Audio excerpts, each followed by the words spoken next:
Hello, ladies and gentlemen. My name is Potato from Potato Pro Wrestling, and the draft is done. It is finished. A lot of superstars have gone to Raw, and a lot of superstars have gone to Smackdown.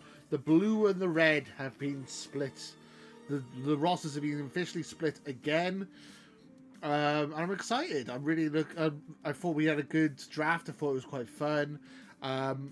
First off, I just want to talk about how awesome I am at predicting. Pat on the back. I pretty much predicted quite a lot of this. Like, I thought Roman would be the first pick to SmackDown, Cody would be the first pick to Raw. I predicted that there'd be a new belt introduced that looked like an old title, like the Winged Eagle or the Big Gold. I said that the mid-card belts would swap places, so just saying. Said that a month ago, before we knew any context, and I was spot on. I did get a couple of things wrong. Like, I thought the Bloodline would get split, but they didn't, so that's interesting. And we will talk about that. So just a couple of things I wanted to just talk about. So what I liked about the draft, what I didn't like about the draft. So first off, I'm going to say what I didn't like about the draft is the SmackDown Women's Division. They drafted over Bianca Belair, so they could have had all these fresh new matchups. And then they also drafted over Damage Control. And then they also drafted over Asuka. Asuka has already lost to Bianca Belair. She's already had a feud with Damage Control, and Damage Control have already had a feud with Bianca Belair. I feel like they should be on different brands to each other. If Bianca's gone to SmackDown, Asuka should have stayed on Raw, and so should have Damage Control, so they could have separated them. Asuka versus Rhea Ripley, don't tell me you wouldn't want to see that. Asuka versus Rhea Ripley would be an absolutely fantastic match, and we've lost that opportunity. I think the SmackDown Women's Division is poorer now after this brand split. Essentially, we got the Raw Women's Division just moved over to SmackDown, and it was already kind of stale on Raw, to be honest. The good.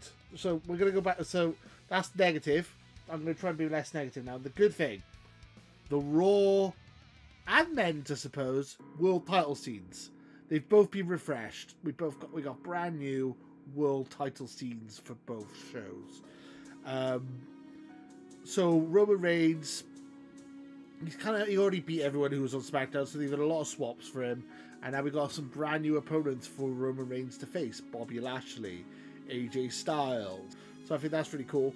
And then the 6 guys I said I should be all going for the world title, the World Heavyweight Championship, are all on Raw, which is brilliant. Drew, Cody, Bobby's on SmackDown, so not Bobby, but apart from Bobby, everyone I wanted to go for the world title is on Raw. So Nakamura, Drew McIntyre, Cody, Seth Rollins, and Brock Lesnar, who's a free agent, which is interesting. So the World Heavyweight title scene looks good on Raw. They've got some decent people in there who could be legitimate first World Heavyweight champions. Finn Balor as well, I forgot to mention that. So many good choices for Raw. I think it's pretty obvious Seth's going to be the first world champion, but like Seth versus Cody again, Seth versus Finn would be good. Seth versus Nakamura. There's lots of stuff they could do with Raw. Seth versus Drew.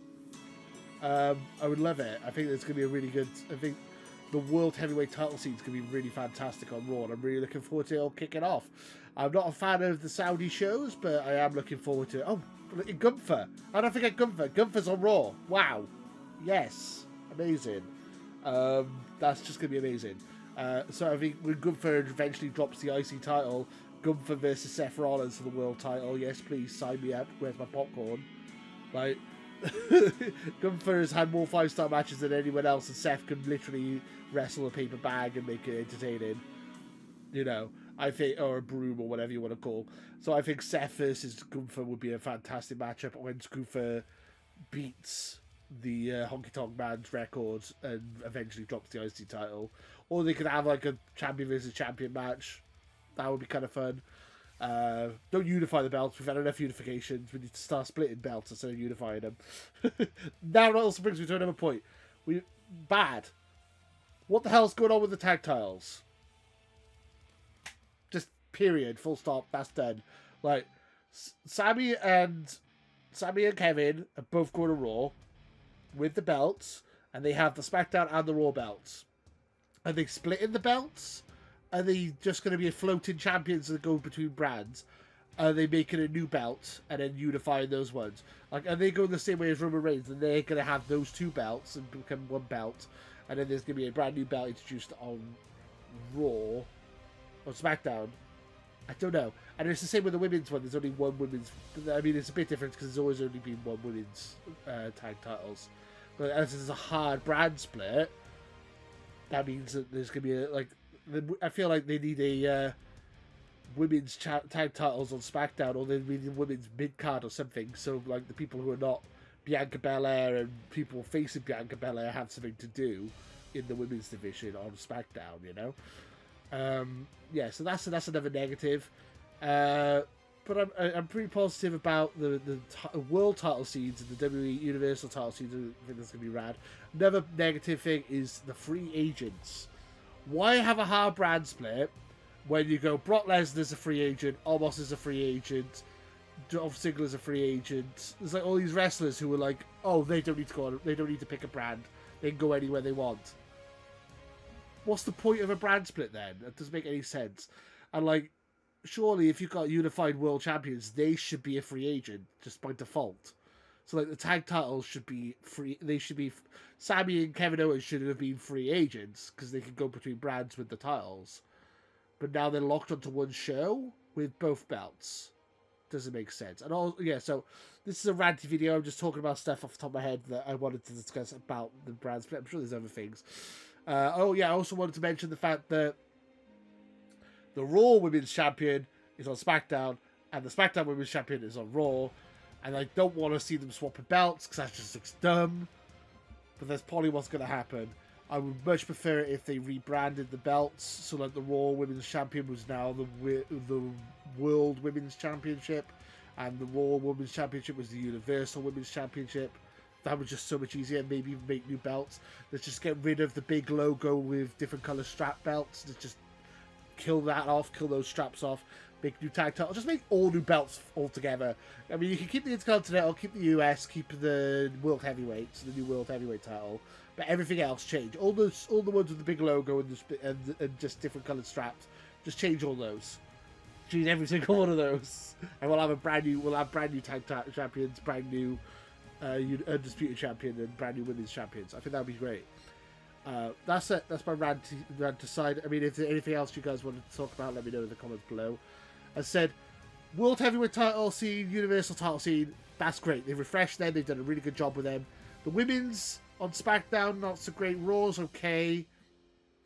I don't know why Asuka's on SmackDown when Bianca's on SmackDown. It doesn't make sense. They should basically have.